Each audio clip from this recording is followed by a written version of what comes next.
Mga brothers, welcome back to my YouTube channel. For today's video mga brother, mag-unboxing na naman tayo. So mayroon tayong in-order mga brother sa Shopee. So ngayon i-unbox natin. Ito yung water gallon rack mga brother. Bumili tayo nito kasi para mas organize yung ating mga galon mga brother. So samahan nyo ako mga brother, i-unboxing natin.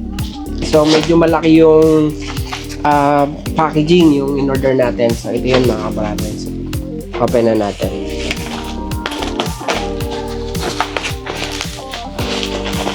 Bali nung isang araw lang natin siya in-order mga brothers. So mabilis dumating lang to. So ngayon lang natin na-open kasi ngayon lang tayo may free. So free time tayo ngayon kasi rest day natin mga brothers. Open natin kung anong inclusion nito sa loob ng box.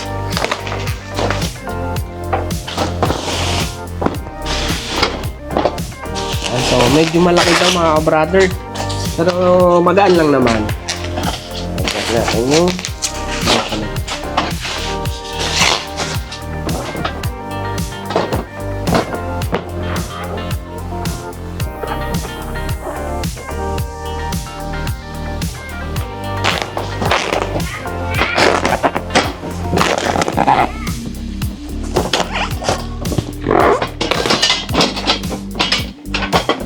So yun mga brother, may kasama siyang screw. Ito yung gagamitin natin para sa connection niya. Then meron din siyang manual. So para sa ating pagbubuo. Then ito yung kanyang mga bakal. So ayun mga parts yan mga brother. Dalawang color to mga brother. Ang napili natin ay white. So mas maganda kasi pag white, malinis tingnan mga brother. So, tatlong layer ng ating binili mga brother. Ito yung isa.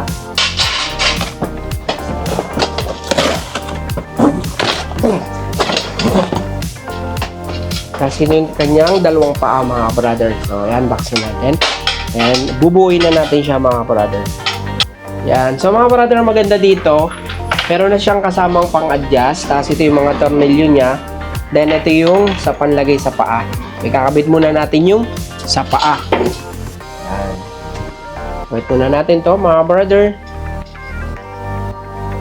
Para hindi magasgas yung tiles. Kaya meron siyang ganito. Kasi ito naman yung pinaka paa niya. So ito para hindi magasgas yung tiles.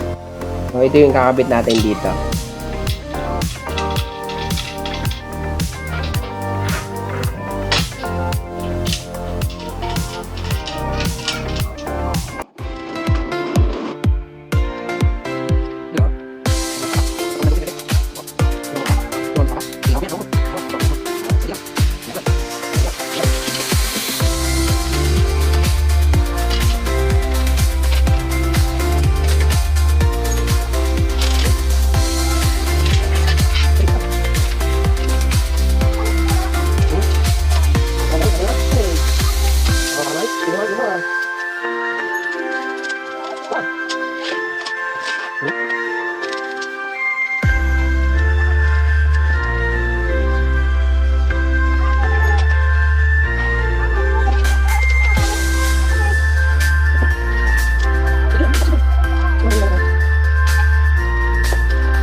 So yun mga brother, tapos na natin i-unbox yung ating galon rack. So tapos na rin natin i-assemble. So, sa mga gustong order ng ganitong galon rack mga brother, pwede nyong i-click yung ating basket dito sa screen. Ang nabili natin mga brother ay 3 layers. So ito yung bali 2 galon ang pwedeng mailagay sa baba. Then dito sa taas 2 din. Ito naman yung lagay ng mga baso mga brother. So napili natin ay color white mga brother. So 2 yung pamimilian natin. Meron tayong black saka white. So white kasi yung pinakamaganda, malinis tingnan mga brother. And so mga brother, dito natin lagay yung ating galon rack. So mapapansin nyo mga brother, 4 yung galon natin dito. So medyo makalat siya. So mas maganda may galon rack kasi para organize yung ating mga tubigan. So dito natin ilalagay. So yan, okay na mga brother. Nakalagay na yung ating 4 na galon. So yan. Napakatibay niyan mga brother. So 2 sa baba at 2 sa taas. Tapos meron din siyang layer dito para naman sa lagayan ng baso. Yan. So 2 galon din yung pwedeng ilagay sa taas. So hindi na yung kalat yung ating mga tubigan. Napaka-organized na yung ating tubigan mga brother. Yan. Sa mga gustong umorder, click nyo lang po yung ating basket dito sa screen. So, makakabili kayo ng mas mura